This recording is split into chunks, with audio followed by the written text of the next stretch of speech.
Olá pessoal, sejam bem-vindos mais uma vez a esse podcast da Unimed, este projeto lindo que está sendo desenvolvido pela Unimed Pato Branco, onde está trazendo para vocês médicos, colaboradores que trabalham dentro da Unimed, que estão mostrando um pouco mais do seu dia a dia, um pouco mais das suas especializações e um pouco mais da sua vida também, abrindo um pouco o seu coração para Pato Branco e para a região. Afinal, a Unimed é um local que ajuda muito, uma empresa que ajuda muito. E estamos aqui hoje com a doutora Liara Tussé, médica oncologista da Unimed, e atua inclusive no Centro Oncológico da Unimed. Um prazer ter você aqui, muito obrigado pela disponibilidade, muito obrigado por estar vindo aqui trocar essa ideia com a gente, doutora Liara.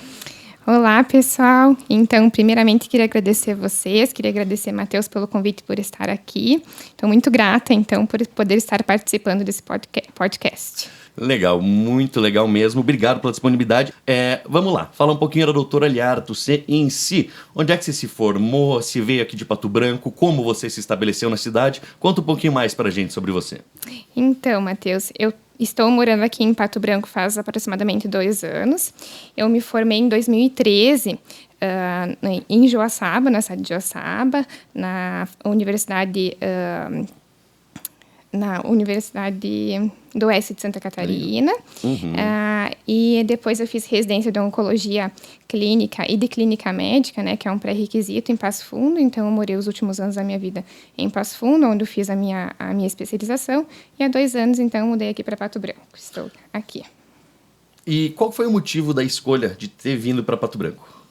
Então, na verdade, eu e meu marido estávamos terminando a residência médica lá em Passo Fundo, né? Ele era cardiologista e fez a especialização em arritmia clínica e depois em eletrofisiologia. E um colega dele, que de repente vocês conhecem, que é o Dr. Evandro Ziger, e que é aqui de Pato Branco, convidou a gente para vir para cá, para conhecer a cidade e para trabalhar aqui. Então, a gente veio a convite desse colega para cá.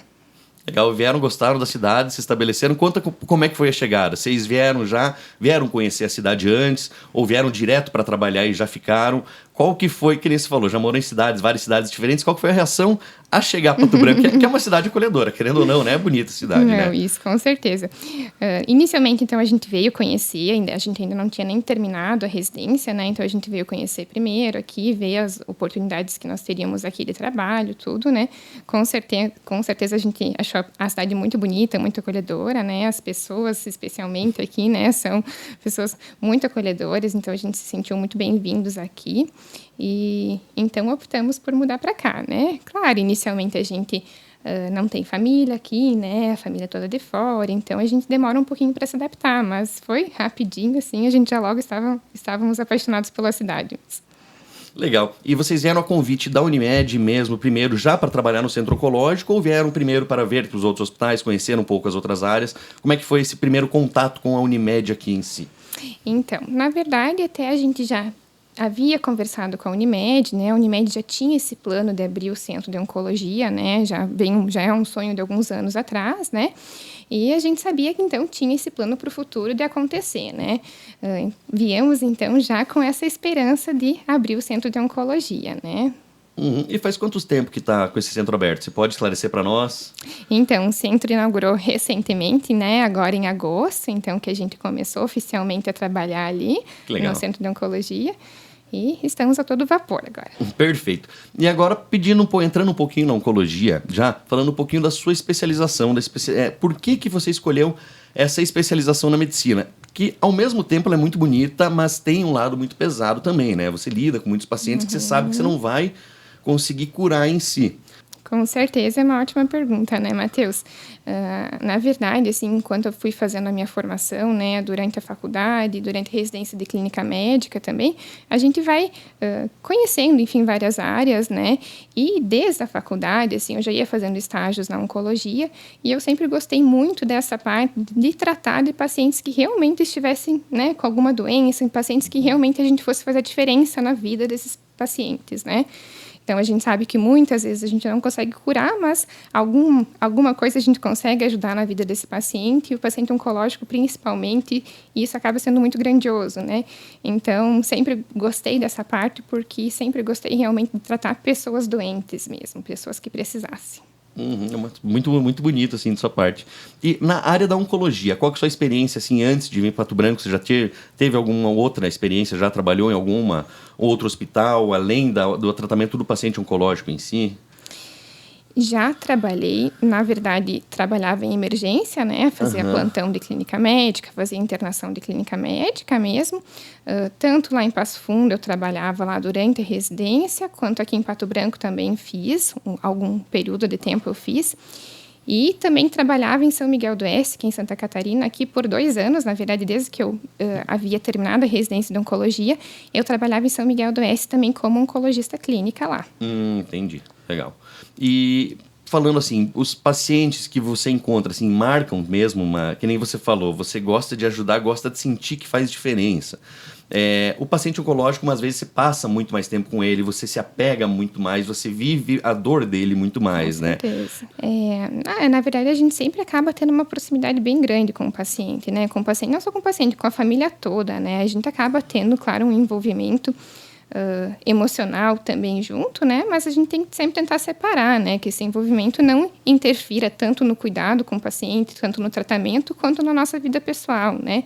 Mas eu acho que esse envolvimento não é uma coisa ruim, na verdade, eu acho que a gente isso acaba levando a gente a ter mais empatia, né? E a gente tendo um lado mais humano para tratar o paciente. Então, eu acho que, na verdade, é essencial isso, sabe? E é isso, a gente sempre acaba tendo um pouquinho de envolvimento. Às vezes a gente sofre junto com a família, é claro, né? Inerente isso, né? Mas a gente sempre tem que tentar separar, né? Não levar para casa também, porque a nossa vida pessoal, ela também tem que fluir, né? Não dá para a gente ficar presa ao trabalho.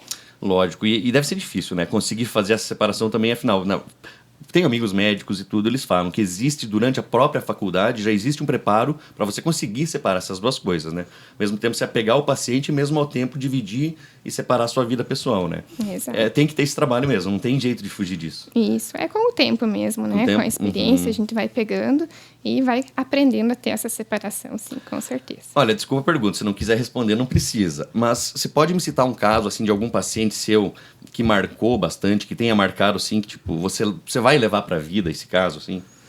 Com certeza. Tem um caso de uma paciente que eu tive, que geralmente é o que mais marca a gente, né? Adulto jovem, assim, né? Adulto com filhos pequenos, né? Então, teve uma paciente com câncer de mama, né? Que ela tinha, na verdade, ela tinha 31 anos, então bem jovem, né?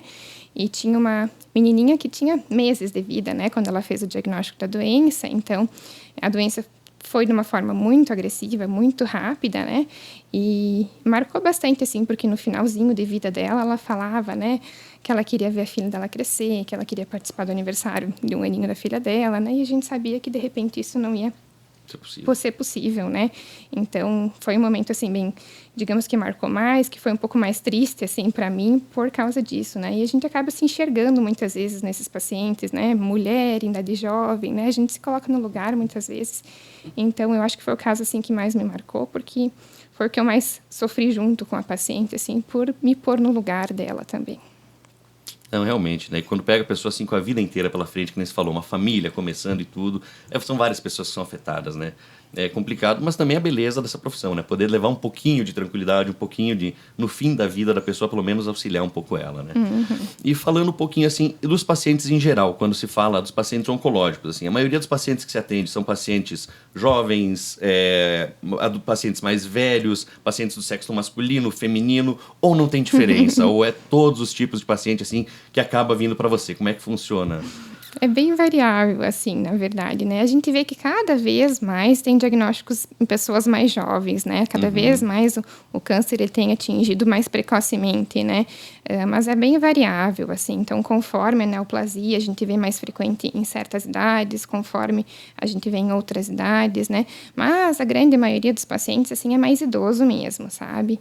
Mas varia bastante. E talvez esses pacientes estejam, que agora está aparecendo em pacientes mais novos, como você falou, talvez seja pelo estilo de vida que a gente está levando, pelos números, pelos alimentos que a gente consome, tudo, pelo nosso dia a dia, ou talvez porque essas pessoas estão tendo acesso à saúde mais cedo, estão se diagnosticando mais cedo? Você acha que existe um pouco dos dois ou o que leva a isso, na seu ver? É uma somatória dos dois, na verdade, né? Mas principalmente essa mudança de estilo de vida que a gente vem sofrendo nas últimas décadas, na verdade, né? Então, a alimentação, né? A base de alimentos mais processados, né? Enlatados, enfim, com mais produtos químicos envolvidos, né? Não é uma alimentação orgânica, digamos assim, que a gente via mais no passado, né? O estresse, né? A rotina do dia a dia, que a gente vê que realmente é muito mais corrido hoje em dia do que era no passado, né? Isso são fatores que contribuem com certeza, né? Além do fato da rotina ser muito corrida, e muitas vezes as pessoas não praticarem atividade física, que a gente sabe que é um fator protetor, né?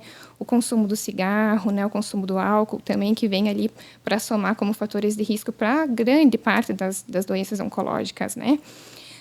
Além de que, é claro, né, a gente tem cada vez mais acessibilidade ao serviço de saúde, então fazendo mais diagnósticos de neoplasias que antigamente não se fazia, né? Então, muitas vezes as pessoas acabavam evoluindo a óbito e nem se sabia a causa, né? Então, eu acho que é uma somatória dos dois, mas principalmente, assim, eu acredito que tenha mais a ver com a mudança mesmo dos últimos anos, assim, mais estresse, mais correria, alimentação né, irregular, fora de casa, né, e uma alimentação não saudável, né.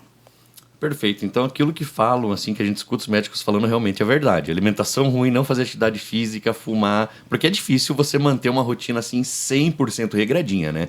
É muito complicado uma pessoa que consiga. Mas o que você pode fazer, digamos assim, eu não consigo fazer todas as refeições orgânicas, ou eu não consigo parar sempre para comer, eu vou comer uma coisinha ao lá. O quão mais possível, assim, o mais saudável possível que uma pessoa pode levar, assim, te dando tua dica, assim, uma pessoa que não vai levar 100% correto, mas o que ela pode fazer já para melhorar os hábitos de saúde? Mesmo que não tenha uma rotina saudável, alguns hábitos já ajudam, né? Isso, com certeza, né? Eu acho que, na verdade, a gente tem que sempre tentar se programar, né? A gente sabe que a rotina é corrida, mas se a gente se programar, digamos que com a nossa dieta, né, no dia anterior já, né, deixar o café da manhã organizado para não sair de casa sem tomar o café, né, daqui a pouco comer um lanche que vai fazer mal, né, no meio da manhã. Então, tentar sempre se programar, né? Sempre ingerir bastante água, bastante líquido, né? É essencial, a gente sabe disso. Tentar, então, ingerir mais frutas, mais verduras, mais saladas, né? E evitar o máximo possível refrigerantes, produtos industrializados em geral, assim, que vão ter conservantes que a gente sabe que são prejudiciais, né? Falo também bastante em enlatados, em embutidos, né? Porque a gente sabe que é um fator de risco para câncer, principalmente do trato gastrointestinal, então também é bem importante que a gente evite, né? O açúcar também, então, muitos doces, né? A gente já tem alguns estudos mostrando, né, que também ele pode ser prejudicial em alguns tipos de câncer, né? Ele não é, assim, um fator de risco para desenvolvimento do câncer, não tem o que evitar, né? Não é isso. Mas a gente sabe que ele pode, daqui a pouco, evoluir um pouquinho pior quem consome muito açúcar, né? Então, a gente tem que tentar evitar ter na verdade, essa alimentação, essas medidas que todo mundo já mais ou menos sabe, né? Que é errado, né? E tentar ter uma alimentação melhor, tentar praticar uma atividade física, né? Eu sei também que realmente muitas vezes chega no final do dia, a gente está cansado e a gente não quer fazer atividade física, mas tentar ter uma rotina de pelo menos umas 3 vezes por semana a gente fazer uma atividade física, né? É essencial não só para a nossa saúde física, assim, mas para a mental também, né? A gente sabe que a atividade física libera endorfinas, né? Então faz muito bem, causa a sensação de bem-estar para a gente e isso é essencial, né? Falando em bem-estar, também a gente sabe que a nossa mente tem que estar muito bem para o nosso corpo funcionar bem, né? Então, a gente sabendo, a gente fazendo uma atividade física, isso vai nos ajudar também, né? Perfeito. É o conjunto de tudo ali que leva, né, pro dia a dia saudável ali, que leva para a vida saudável.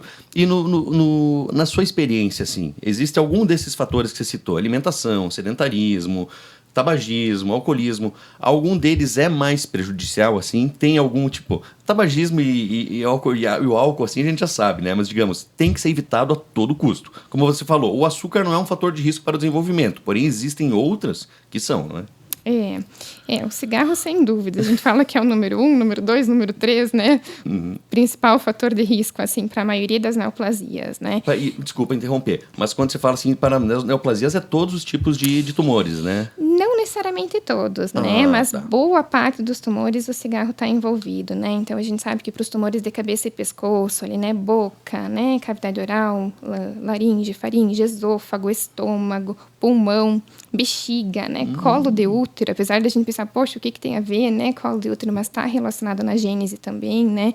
Então, para grande parte, assim, dos tumores, o tabagismo, ele está envolvido, né? Além de que ele acaba prejudicando, muitas vezes, a função pulmonar do paciente, deixando ele mais debilitado. Então, para o enfrentamento de um câncer que, de repente, não tenha tanta relação com o cigarro, mas ele torna também mais difícil, né? Então, evitar o máximo possível o cigarro, né? Bom, o álcool também, né? Para algumas neoplasias, assim, ele está envolvido também, inclusive para o câncer de mama, né? Também de repente, é uma neoplasia que a gente não pense tanto que o álcool esteja envolvido, mas ele também está envolvido, também recomenda-se, então, que evite o álcool, né? E em relação à alimentação, então, a gente sabe que realmente, assim, embutidos, por exemplo, assim, salame, copa, né? Essas coisas defumadas, assim, o churrasco também, a gente sabe que eles são um pouco carcinogênicos mesmo, né? Então, a gente recomenda, né, a carne vermelha que não se consuma todos os dias, né? A carne vermelha, ela é importante porque ela tem a proteína, né? Ela tem bastante ferro, né? Então, ela é importante também para evitar anemias e tudo mais, mas a gente sabe que consumir ela todos os dias, ela acaba sendo um pouquinho prejudicial, e principalmente na forma de churrasco, né? Então, né, tentar, assim, não consumir tanto, né? Não que não possa consumir, mas evitar também, né? Tem um equilíbrio ali, né? Isso, segura o churrasquinho pro domingo ali. Isso aí. Perfeito. Mas é que é gostoso, né? É difícil. Ainda na nossa região aqui, o pessoal assa bem carne. Carne é uma delícia, é difícil mesmo. É um costume, né? É um costume, mas é importante, né? É importante ter esse equilíbrio. Como você falou, ter uma mente e corpo saudável, né? Leva pra tudo, assim, pra vida, né? E você já entrou aqui, você abordou agora, citou o câncer de mama, e é importante mesmo ter essa conscientização. Afinal, são muitas mulheres que são acometidas por essa doença e não sabem. Existe isso mesmo, apesar de toda a informação? Com certeza, né? Muitas vezes a mulher ou não faz o autoexame, né? E acaba não percebendo, né? Ou até nota que tem um nódulozinho ali, mas não acha que vai ser câncer, que isso de repente é só um cistinho que está ali, não dá muita atenção, né? E é extremamente relevante, extremamente importante que a gente faça o diagnóstico o mais precocemente possível, né? Para o tratamento. Então, a gente recomenda, né, que todas as mulheres, a partir ali de 40, 45 anos, né, iniciam os seus exames de rastreamento, né? Então, até, assim, se, por exemplo, tiver história de câncer de mama na família, né? Teve história de câncer de mama na família em pacientes, né, familiares jovens, a gente recomenda até antes disso começar o rastreio, né? Até antes dos 30, 35 anos a começar o rastreio. Vai depender da idade que esse familiar teve o câncer de mama também, né? Mas, a partir dos 40 anos de idade, então, todas as mulheres devem fazer seus exames de rastreio, né? Fazer a mamografia, fazer a ultrassom de mama, né? De forma anual, né? Então, é um exame que também tem que ser feito, como você falou, forma anual, tem que ter o acompanhamento ali, todas as mulheres, sem dúvida nenhuma. Porém, o autoexame, os cuidados, pode ter desde antes, né? Começa desde antes. Com certeza, não, com certeza. Se notar alguma alteração, claro, não vai esperar chegar aos 40 anos, né? Sim, exato. Já vai investigando, né? Com certeza, é extremamente importante, né? E quais, assim, como que a mulher pode ter os cuidados em casa, para as mulheres que estão nos ouvindo, o que ela pode fazer, então, que às vezes muito se fala no autoexame, porém muitas realmente não sabem, acaba não tendo essa informação ou não tem certeza. Você poderia esclarecer já para essas mulheres que estão ouvindo? O autoexame? O autoexame, a importância dele e como ser feito ele e como identificar os sintomas, caso você, que nem você vê, se é um nódulo, não é, se está mais duro ou não é um nódulozinho, identificar então esse autoexame. Isso, é o que a gente recomenda, né? Que a mulher, ela faça o autoexame, assim, de rotina, na verdade, para que ela se conheça, né? Então, que ela conheça a sua mama, né? E sempre que ela notar alguma coisa que está fora do habitual, então ela ir procurar um atendimento médico, claro, não se preocupar, não se desesperar, né? Mas tem que ir procurar o atendimento médico, né? A gente sabe que a mulher, conforme o período do ciclo hormonal que ela está, ela pode desenvolver, às vezes, algum aumento de alguma glândula, alguma coisa assim, e pode palpar alguns nódulos que, na verdade, são benignos, né? E que no passar do decorrer do ciclo ali, ele vai acabar desaparecendo, né? Então, não dá pra gente, sim, se desesperar, né? Mas o ideal é sempre que a mulher faça seu autoexame. A gente recomenda que faça até durante o banho, né? No chuveiro, que daí pega um sabonete, né? Fica úmida a mama ali, fica mais fácil de fazer o autoexame, né? De se autopalpar ali. Palpar sempre as duas mamas e as axilas, né? Então, se notar alguma alteração, procurar um atendimento médico. O médico vai examinar e vai ver se tem necessidade daí de prosseguir com os exames, né? E o autoexame ali, o quê? Uma vez por semana, todo dia? Como é que funciona, assim, para você ter um controle? Que às vezes, que nem você falou, a mulher se desespera, às vezes sente alguma coisinha, acaba palpando demais, às vezes pode machucar também, não pode. Então, qual que é o ideal, assim, para ela fazer o exame sem se comprometer, sem se desesperar? Então, mais ou menos, fazendo o autoexame cerca de uma vez por semana, assim, né, para ir se conhecendo, né, é o suficiente, né, não precisa ficar se examinando todos os dias, né, e a partir do momento que notou um nódulo, procura atendimento, não fica palpando, que às vezes realmente vai machucar, vai inflamar um pouquinho mais, e daqui a pouco esse nódulo começa a aumentar um pouquinho por processo inflamatório local e o desespero fica ainda maior, né, então notou algum nódulozinho, procura atendimento mesmo. Aquela coisa, né, notou algo errado, procura o médico, né? Isso Já aí. existe pra isso. Então, e outra coisa, existem diferentes tipos de câncer de mama ou todo câncer de mama, quando se fala em câncer de mama, parece que é um só. E não é, né? Você pode esclarecer para nós também, doutora, se são vários tipos diferentes, tanto benigno quanto maligno. Como é que é essa neoplasia em si? Como é que é esse câncer, esse tumor em si? Então, quando a gente está falando em câncer, né, a gente fala em neoplasia maligna, né? Então, falou a palavra câncer, já se entende que é maligno, né? A gente tem as neoplasias benignas, que daí não são cânceres, né? Interessante. A gente tem várias alterações na mama que podem ser, né? Enfim, desde um fibroadenoma, enfim, algumas outras alterações que são benignas mesmo, que são nódulos benignos na mama, que a gente só faz acompanhamento mesmo com ultrassom ou mamografia, né? E quando a gente fala, então, de câncer de mama, a gente está falando em nódulo maligno. E realmente, assim, não existe só um tipo de câncer de mama, né? O câncer de mama, ele vai variar conforme os receptores que a gente encontra quando a gente vai olhar lá na patologia no microscópio, sabe? Então, esses receptores, eles vão nos dizer como se fosse, assim, a gente fala o sobrenome do câncer, né? Então, a gente vai saber bem certinho qual que é o câncer e qual que são os receptores que o câncer tem para saber exatamente como eu vou agir com o tratamento.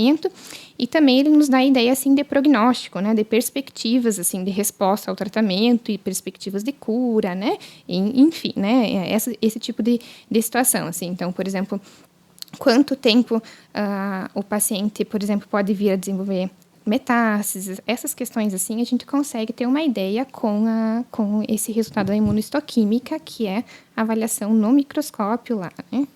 Como é que é o nome desse exame, avaliação? Desculpa, você pode esclarecer para nós o que é essa avaliação e como ela é feita também?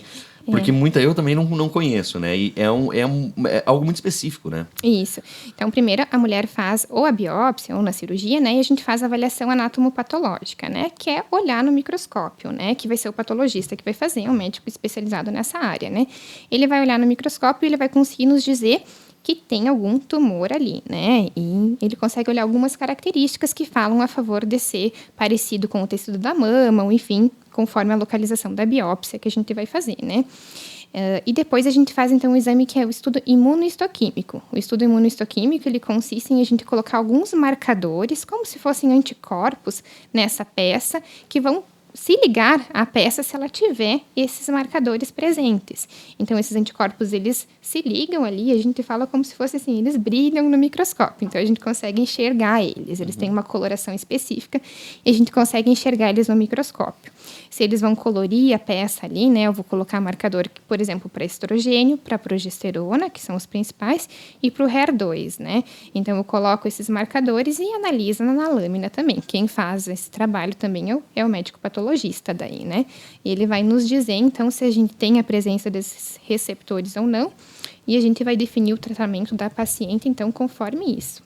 Desde a quimioterapia, né? Se a gente vai fazer quimio antes da cirurgia ou depois, que tipo de quimioterapia a gente vai fazer, né? E o tratamento subsequente, então, depois, né? Se a gente vai fazer algum tratamento com comprimido, aquele comprimido que a gente usa por 5 anos para alguns tipos de cânceres de mama, ou se a gente vai fazer um soro que a gente faz por 1 ano, né? Então, vai depender dessas alterações que a gente vai encontrar na peça.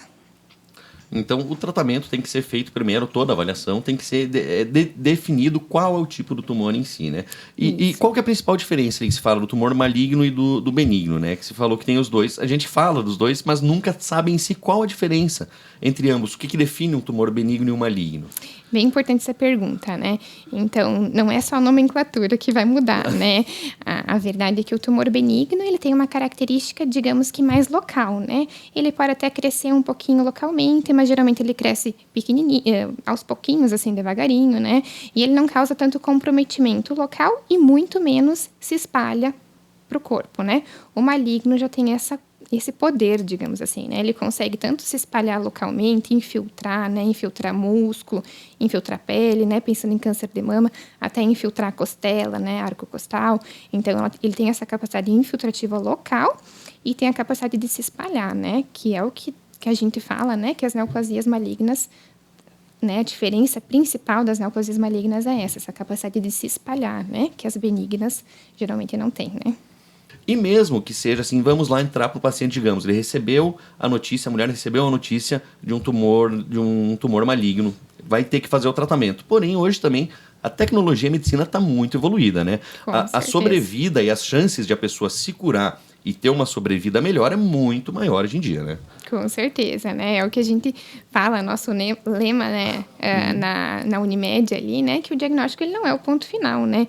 Muitas vezes a gente sabe que a doença oncológica ali, às vezes ela é um estigma muito grande, na verdade, né, o câncer. Mas a gente sabe que a doença oncológica, muitas vezes o tratamento vai ser muito mais simples, vai ser muito mais tranquilo do que daqui a pouco uma hipertensão descontrolada, né? Então o estigma acaba assustando muito, né?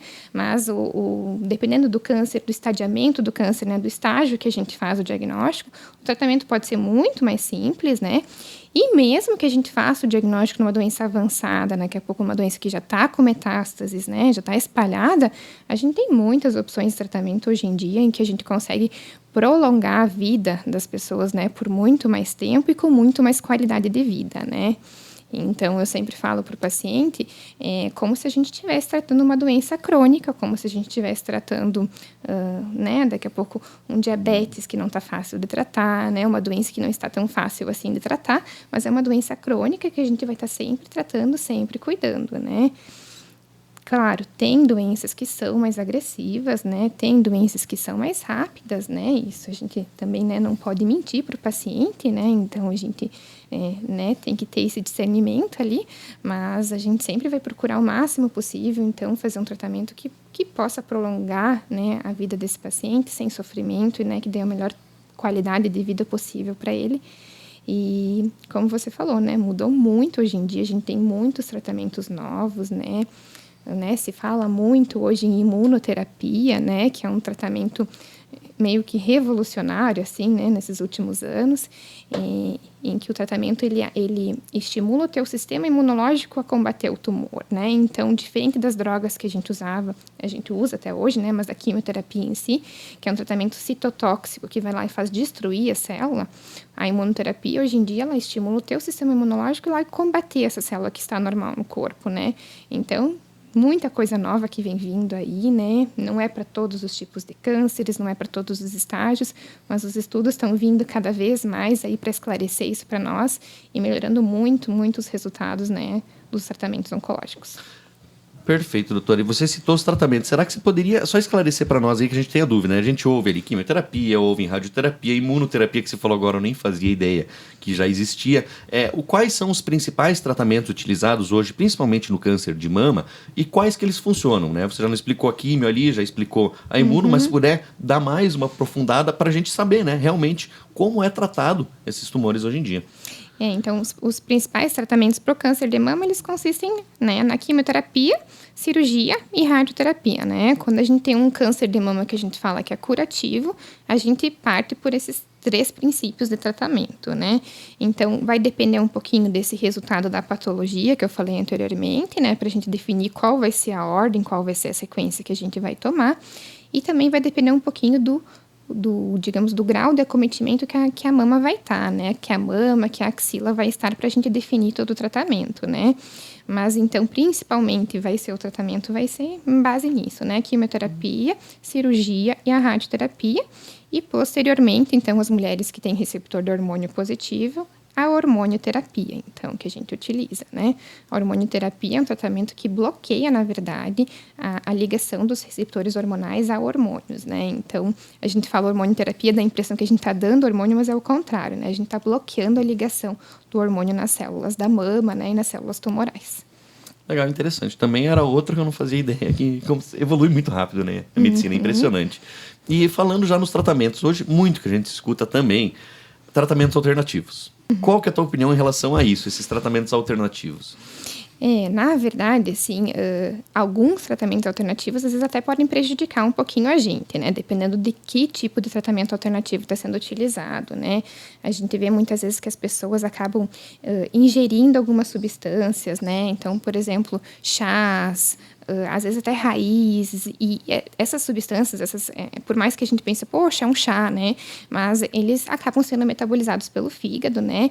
E acabam prejudicando, então, a função hepática e prejudicam até o tratamento oncológico por causa disso, né? Então, a gente vê isso muito frequente, às vezes o paciente não nos conta, né? Porque ele está tentando essa outra via, né? E o paciente quer tentar tudo que ele pode, tudo que ele escuta que vai poder ajudar, né? Então, às vezes acaba até prejudicando, né? Mas, com certeza, assim, tratamentos que não envolvem ingestão de substâncias, né, desconhecidas ali, não tem problema realizar, né? Eu acho que tudo que a gente possa fazer para que a nossa mente funcione bem, para que, né, que a gente tenha fé que vai funcionar, isso pode nos ajudar com certeza, sabe?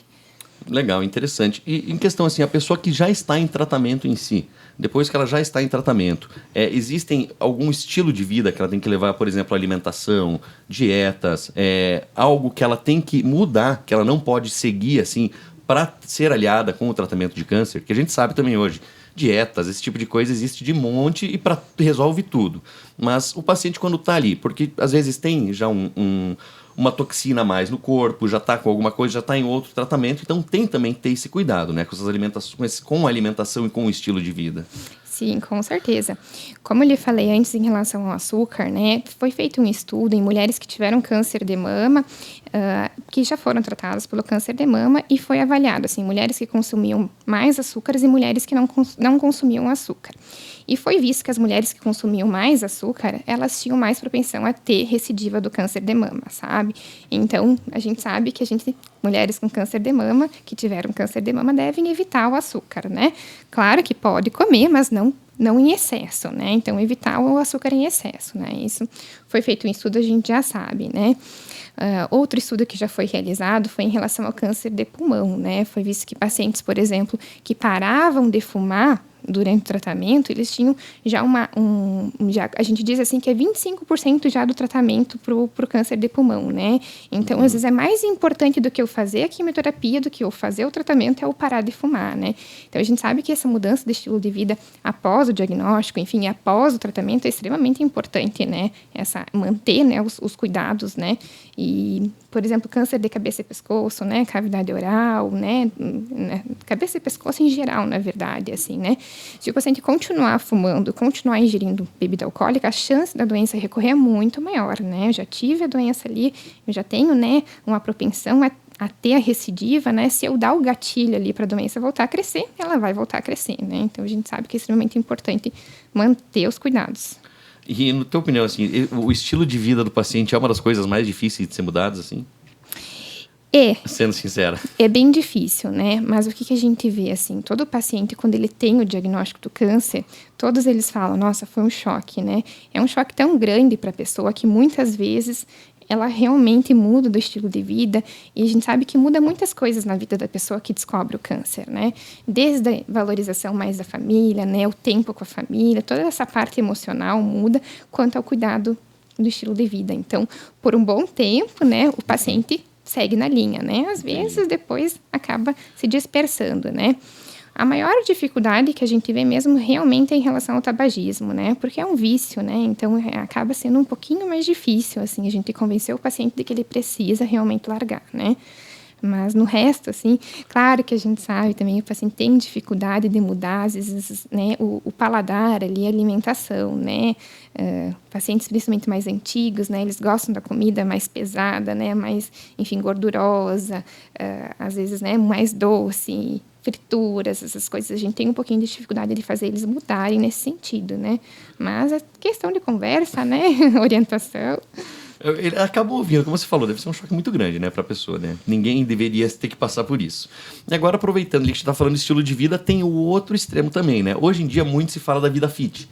Pessoas que adotam dietas, às vezes, extremamente restritivas, pega a dieta cetogênica, por exemplo, ou coloca um monte enche de whey protein, de proteína na alimentação. Então, tem que ter esse balanço também. Por exemplo, muitas dessas dietas que são levadas como fit hoje podem prejudicar também, inclusive, levar, né, acarretar a tumores e tudo mais, né? Sempre tem que ter um balanço. Falou tudo, na verdade, né? A gente sabe que tudo é uma questão de balanço, né? Não pode ser nem excesso e nem a menos, né? Se eu não consumir, por exemplo, carboidratos, eu sei que eu não vou ter minha produção hormonal adequada, né? Não vou ter carboidrato suficiente para eu gerar, né, os meus hormônios e para eu ter as minhas funções metabólicas de maneira adequada, né? Então, eu tenho que ter a ingestão de todos os nutrientes, no mínimo, né, diário, né? Bem como proteína. Eu sei que se eu ingerir muita proteína também, eu posso acabar prejudicando o meu rim, né? Então, tudo tem que ter um limite, né? Tudo tem que ter um controle, com certeza. Legal. O segredo está no equilíbrio mesmo, Exato. Então. Sem dúvida.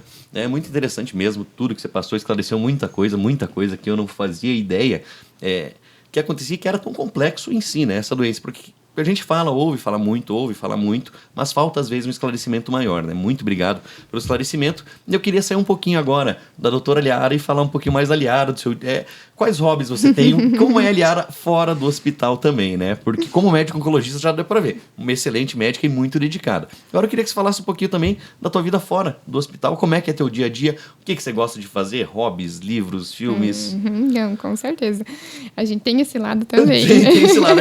Apesar de trabalhar bastante, do nosso dia ser muito relacionado ao trabalho, né? Porque a gente, enfim, trabalha o dia inteiro, a gente chega em casa, a gente ainda tem que estar estudando, né? A gente tem que estar sempre se atualizando, né? É uma profissão que você não pode parar de se atualizar, né? Você não tem, evolui muito rápido e se parar um pouquinho ali já fica para trás. É difícil um dia assim que a gente chega em casa e não vá, né, continuar o trabalho, né? Estudar algum caso, estudar algum paciente, discutir com colegas, né? Porque a gente sabe que a oncologia a decisão assim, ela tem que ser multiprofissional, né? A gente conversa com o cirurgião, conversa com o radioterapeuta, né? A decisão, às vezes, não é de um médico em si, né? Mas de todos, né? Então, acaba que a gente acaba não tendo tanto tempo, assim, né? Mas a gente sempre tem que achar um tempinho pra gente, né? E, assim, eu procuro todos os dias, pelo menos, quando possível, assim, né? Me exercitar, então, praticar uma atividade física, né? Ou ir à academia, ou fazer uma caminhada, né? Como eu falei antes, eu acho que isso realmente traz uma sensação de bem-estar, né? Faz a gente se sentir bem, então eu acho que é extremamente importante. Mas, com certeza, gosto também de assistir um filme, assistir uma série, né? Todos somos humanos, né? Gostamos um pouquinho, né? De se distrair um pouco, né? E ler um livro também, né? Quando possível, né? Visitar minha família, que não mora aqui, né? Desculpa, sua família é de onde? Minha família é toda gaúcha. Toda gaúcha? Toda gaúcha. Meus pais moram numa cidade que é mais interior do Rio Grande do Sul, que é Santa Rosa. Uhum. E eu tenho uma irmã, né, que ela mora em Passo Fundo, que é médica também, mas mora lá em Passo Fundo, e um irmão que mora em São Leopoldo, então todos no Rio Grande do Sul.